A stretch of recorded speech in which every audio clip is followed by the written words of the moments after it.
अस्सलाम वालेकुम नई क्लास। कैसे हैं आप लोग? हम लोगों ने अपना चैप्टर स्टार्ट किया हुआ था बायो एनर्जेटिक्स, जिसमें कल हमने कुछ चीज़ें पढ़ी थी, जिसमें हमने बायो एनर्जेटिक्स की डेफिनेशन पढ़ी थी, उसकी एग्जांपल पढ़ी थी, फिर हमने रिडॉक्स रिएक्शन पढ़े थे, ठीक है, और हमने ऑक्सीडेशन रिडक्शन रिएक्शंस को देखा था। आज हम लोगों ने पढ़ना है एटीपी को। द एटीपी क्या है? Energy currency of cell. कल हमने पढ़ा था कि एटीपी क्या है। एटीपी की जो है एनर्जी जो है, जो प्लांट्स हैं या कोई भी चीज़ है या कोई भी इस लिविंग ऑर्गेनिज्म है, अपने अंदर स्टोर करता है एनर्जी को। किस फॉर्म में? एटीपी की ही फॉर्म में, जो कि बाद में वो यूज़ करता है उसको अपनी जो बाकी दिगर जितनी भी करिकुलम्स हैं, जितनी भी एक्टिविटीज़ हैं, उन सब में, जैसे कि दौड़ना, भागना, चलना या ग्रोथ करना, हरकत करना, मूव करना, ईच एंड एवरीथिंग में जो है वो यूज़ करते हैं उसको, इस एटीपी को ही। तो अब एटीपी के बारे में हम पढ़ेंगे। Cell use a special energy currency for their reactions. Cell जो हैं वो ख़ास किस्म की एनर्जी होती है, उसको अपने रिएक्शंस के लिए इस्तेमाल करते हैं। This currency is actually a nucleotide. अच्छा, ये होती क्या है? ये एक न्यूक्लियोटाइड है, जिसे हम कहते हैं एडिनोसिन ट्राइफॉस्फेट, यानी कि एटीपी की जो है, अगर हम फुल अगर इसका नाम पढ़ें तो क्या होगा? A for adenine, T for tri और पी फॉर फॉस्फेट, यानी कि एडिनोसिन ट्राइफॉस्फेट। ठीक है, A for adenosine, T for tri, P for phosphate. When cell store energy, जब सेल एनर्जी को स्टोर करते हैं, दे में यूज़ एटीपी, तो तब वो एटीपी का ही इस्तेमाल करते हैं। When cell need energy they break ATP, जब भी सेल को एनर्जी चाहिए है वो एटीपी को ही तोड़ते हैं। अब मॉलिक्यूल ऑफ एटीपी हैज़ 3 सब यूनिट। अब एटीपी के 3 ही सब यूनिट हैं। ये हमने पहले भी अभी पढ़ा है कि ATP, A for adenosine, T for tri, P for phosphate. अब इसको हम मज़ीद पढ़ते हैं कि क्या है ये वाला। ठीक है, तो एटीपी के 3 मॉलिक्यूल्स होते हैं। सबसे पहला होता है एक एडेनिन, जिसे हम कहते हैं नाइट्रोजन कंटेनिंग बेस। राइबोज होता है, जिसे हम कहते हैं 5 कार्बन शुगर। एंड फास्फेट होते हैं 3 फास्फेट। ठीक है, ट्राई फास्फेट, ट्राई मतलब 3, ठीक है, और P for phosphate, try phosphate, 3 phosphate group होते हैं इसके अंदर। ठीक है, तो ये 3 स्ट्रक्चर हैं इसकी। एडेनिन यानी कि इसमें नाइट्रोजन कंटेनिंग बेस होगी, राइबोज होगी जिसमें 5 कार्बन शुगर होती है, तभी ये एडिनोसिन बनता है, एडिनो और सीन। अच्छा जी, एटीपी जो है डिस्कवर कब हुई है? ATP discovered in 1929 by Karl Lohmann. अच्छा, जो एटीपी जो है इसको डिस्कवर किया गया 1929 में। किसने डिस्कवर किया था इसको? कार्ल लोहमन ने। In 1941 the Nobel prize winner Fritz Lipmann propose that ATP is the main energy transfer molecule the cell. जबकि जो दूसरा जो फ्रिट्ज था उसने फिर ये मुताला किया कि एटीपी ही है जो मेन एनर्जी ट्रांसफ़र करता है मॉलिक्यूल्स में, सेल्स के। ओके, अच्छा जी, the covalent bond between 2 phosphate are high energy bond. अब जो 2 कोवलेंट बॉन्ड होते हैं 2 फॉस्फेट के दरमियान, वो काफ़ी एनर्जी वाले बॉन्ड होते हैं। When one of these bond is broken, जब भी एक बॉन्ड टूटेगा, इनऑर्गेनिक फॉस्फेट सेपरेट, जो ऑर्गेनिक इनऑर्गेनिक फॉस्फेट है वो उससे अलग हो जाएगी, एनर्जी इज़ रिलीज, और तब एनर्जी भी इसमें से रिलीज़ होगी। The breaking of one phosphate bond release about 7.3 kcal, यानी कि 7300 calories per mole of ATP. ATP के एक मालिक्यूल में से तकरीबन 7300 कैलोरीज जो हैं वो रिलीज़ होती हैं जब भी एक बॉन्ड टूटता है। जैसे कि देखें कि एटीपी प्लस H2O, तो इससे क्या बन गया? अब एडीपी। अब एडीपी क्या है? ये होगा एडिनोसिन डाइफॉस्फेट। ठीक है, और साथ में P1, एक पी इसमें से निकल गया, पहले 3 पी थी ना, तो एक पी निकल गया तो पीछे 2 पी बच गए, तो डी पी बन गया, यानी डाइफॉस्फेट, और एक पी साइड पे आ गया, प्लस एनर्जी। एनर्जी कितनी निकली है यहाँ से? 7.3 के किलो कैलोरीज पर मोल। अच्छा, in common energy reaction only the outer P high energy bond break. जो आम जो एनर्जी के जितने भी रिएक्शंस होते हैं उसमें सिर्फ जो पी के जो मतलब जो पी और पी बॉन्ड है आपस में बना हुआ, उसका जो आउटर जो है वही ब्रेक करता है bond.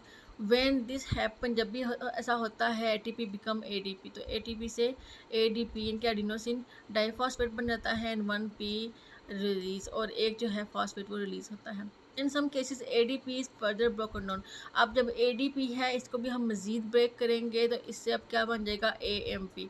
AMP stand for adenosine monophosphate, M for monophosphate, ठीक है। साथ में एक फॉस्फेट भी रिलीज़ होगा, जैसे कि ADP प्लस H2O, तो इस पर से क्या बन गया, AMP plus P1 plus energy, और यहाँ पे भी एनर्जी कितनी रिलीज़ होती है, 7.3 किलो कैलोरीज पर मोल, ठीक है। तो ये आपने जहन में रखना है कि कितनी एनर्जी रिलीज़ हो रही है। और एडिनोसिन ट्राइफॉस्फेट होता है, फिर एडिनोसिन डाइफॉस्फेट भी होता है, एडिनोसिन मोनोफॉस्फेट भी होता है।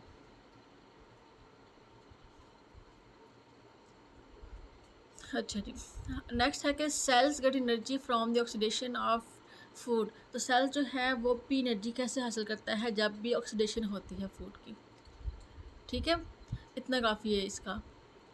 अच्छा जी, आगे हम बढ़ते हैं फोटोसिंथेसिस। बच्चों, फोटोसिंथेसिस का वाला टॉपिक बहुत ही इम्पॉर्टेंट है, ये जब भी आता है लॉन्ग क्वेश्चन में ही आता है, ठीक है। तो हम लोग इसका जो ऊपर वाला पैराग्राफ है इसमें तो उन्होंने सिर्फ ये बात की है कि क्या करते हैं कुछ जो ऑटोट्रॉफिक प्लांट्स होते हैं, ऑटोट्रॉफिक जितने भी ऑर्गेनिजम्स हैं। ऑटोट्रॉफिक का मतलब क्या होता है, वो जो अपनी खुराक को खुद तैयार करते हैं। खुद तैयार करने का मतलब ये है कि वो सूरज की रोशनी से, सूरज की मदद से अपनी खुराक खुद तैयार कर रहे होते हैं। जैसे प्लांट्स हो गए या कुछ बैक्टीरिया भी हो गए, वो कुछ इनऑर्गेनिक रॉ मटेरियल को इस्तेमाल करते हैं और अपने लिए क्या करते हैं, वो ऑर्गेनिकली फूड तैयार करते हैं, ठीक है। अब वो जो फूड होता है, अब उसमें कार्बोहाइड्रेट्स भी होते हैं जिसको फिर बाद में मतलब लिपिड्स में या फिर प्रोटीन में कन्वर्ट किया जाता है। फिर वो जो फूड होता है वो जितने जो ऑटोट्रॉफिक ऑर्गेनिज्म होते हैं वो उसको इस्तेमाल करते हैं। जब वो उसको खा लेते हैं तो फिर उसके बाद यही एनर्जी वो चीज़ें हाइड्रोट्रॉफिक ऑर्गेनिज्म में भी चली जाती हैं। जैसे एग्जांपल आप लोग ले लें, एक इंसान की ले लें एग्जांपल, हम लोग क्या खाते हैं, हम सब्जियां खाते हैं। और जो सब्जियां हैं वो असल में क्या हैं, वो तो पौधे ही हैं ना, इसमें प्लांट्स ही हैं। और जो सब्जियां हैं जब ज़मीन में होती हैं, जब वो ग्रो कर रही होती हैं, तो वो क्या करते हैं, वो सूरज की रोशनी से अपनी खुराक खुद तैयार कर रही होती हैं, अपने कार्बोहाइड्रेट्स को खुद बना रही होती हैं। अब वही सब्जियां जो हैं उन्होंने खुद सब्ज़ी ने खुद अब इस्तेमाल कर ली, वो कार्बोहाइड्रेट को इस्तेमाल उसने किया, फिर वो सब्ज़ी ग्रो की, अच्छी बन गई। उसके बाद उसी को हम इंसान भी खा रहे होते हैं, ठीक है, या उसी पौधे को एनिमल भी खा रहे होते हैं। तो अब क्या हुआ, जो एनर्जी है, जो उसके अंदर एनर्जी थी, किस फॉर्म में थी, जिस भी फॉर्म में थी, वो एनर्जी अब हम लोगों ने भी क्या करनी है, यूज़ करनी है। वो हमारे पास भी किसी ना किसी फॉर्म में आ जाती हैं। वो सब्जियों में से वो जो एनर्जी है वो हमारे अंदर भी आती है। तो इस पैराग्राफ को फ़िलहाल आप लोग याद मत करिएगा, ये सिर्फ आपके समझाने के लिए था। इसको मेन हमें शुरू करना है यहाँ से कि फ़ोटोसिंथेसिस है क्या। Photosynthesis is the synthesis of glucose from carbon dioxide and water in the presence of sunlight and chlorophyll with oxygen as a byproduct। Photosynthesis एक ऐसा सिंथेसिस जो है वो क्या है, एक इसमें क्या करते हैं हम लोग, ग्लूकोज बनाते हैं, ग्लूकोज की सिंथेसिस करते हैं। कैसे बनाते हैं ग्लूकोज को, जब कार्बन डाइऑक्साइड और पानी आपस में मिलते हैं सनलाइट की मौजूदगी में और क्लोरोफिल की मौजूदगी में, क्योंकि सनलाइट और क्लोरोफिल दोनों लाजमी हैं। दोनों की मौजूदगी में जब कार्बन डाइऑक्साइड और पानी आपस में जो है वो क्या होते हैं, मिलते हैं, आपस में मिलते हैं, तो उससे भी क्या बनता है, फिर ग्लूकोज बनता है उससे, ठीक है। उससे फिर क्या बनता है, ग्लूकोज बनता है, और उसमें ऑक्सीजन जो है वो as a by product release होती है, ठीक है। जैसे ये देख लें कि आप लोग यहाँ पे ऑक्सीजन जो है वो as a by product release हो रही है, और कुछ पानी के मालिक्यूल भी रिलीज़ होते हैं। ये फार्मूला आप लोग देख सकते हैं कि 6CO2 plus 12H2O plus sunlight. अब इनकी मौजूदगी में क्लोरोफिल की कंडीशन में क्या बन गया, इससे ग्लूकोज C6H12O6, साथ में oxygen as a by product release होती है 6O2, साथ में पानी भी कुछ रिलीज़ होता है 6H2O। अब वाटर जो है, जो इनटेक होता है पानी का और कार्बन डाइऑक्साइड का, ये कहाँ से होता है, ये पौधे के अंदर ये चीज़ें आती कहाँ से हैं। ये क्वेश्चन आता है ना माइंड में कि जो कार्बन डाइऑक्साइड है, ये पानी है, ये पौधे में कहाँ से आया। तो ये हम देखते हैं कि intake of water and carbon dioxide in plant photosynthesis occurs in the mesophyll cells of leaves. अब पौधों के अंदर जो फोटोसिंथेसिस होती है वो हमेशा कहाँ होती है? लीव्स के मेसोफिल सेल्स के अंदर। ये अब आपका एमसीक्यूज भी है कि फोटोसिंथेसिस कहाँ होती है, तो फोटोसिंथेसिस होती है मेसोफिल सेल में।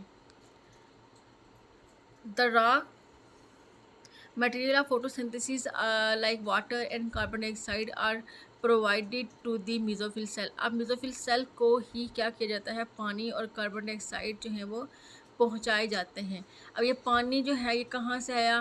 Plant absorb water and salt by the roots. जड़ों से ही पौधे क्या करते हैं? पानी को और साल्ट को एब्जॉर्ब करते हैं। कि रूट हेयर जो है provides large surface area for the absorption, और एब्जॉर्प्शन के लिए जो एरिया फ्राहम करते हैं वो रूट हेयर होते हैं। From root hair the absorb water enter the inner cell of roots. तो इधर से ही जो है वो इंटर होते हैं रूट्स के अंदर। And then reach xylem vessel, और जाइलम वेसल के पास चले जाते हैं। The xylem vessels transport water to the leaves. Xylem vessel से क्या करती हैं? वाटर को ट्रांसपोर्ट करती हैं। ठीक है, कहाँ पे? लीव्स में, पत्तों में। Air enter the leave through tiny pores called stomata. हवा जो है पत्ते में कहाँ से होती है? छोटे छोटे पोर्स बने होते हैं पत्ते के अंदर, उन्हें हम कहते हैं स्टोमेटा, वहाँ से दाखिल होती है। The air carry CO2 which is absorbed by the mesophyll cell. इसके अलावा हवा में से जो पौधे हैं वो कार्बन डाइऑक्साइड को भी क्या करते हैं? एब्जॉर्ब कर रहे होते हैं मेसोफिल सेल से। तो ऐसे कार्बन डाइऑक्साइड जो है वो मतलब कि मेन यहाँ बात यह है कि जो पानी है वो जड़ों से पौधे एब्जॉर्ब कर रहे हैं, जबकि कार्बन डाइऑक्साइड जो है CO2 वो पौधे पत्तों से एब्जॉर्ब कर रहे होते हैं। इस तरह से पानी और CO2 पौधे के अंदर आ जाते हैं। ठीक है, और पानी और CO2 के मिलने से फोटोसिंथेसिस की मौजूदगी में और क्लोरोफिल की मौजूदगी में ही फिर क्या बनता है? ग्लूकोज बनता है, और साथ में ऑक्सीजन जो है वो रिलीज़ होती है। कल हम इनके मैकेनिज़्म पढ़ेंगे। आज के लिए इतना ही काफ़ी है। अपना बहुत सारा ख्याल रखिएगा। अल्लाह हाफिज़।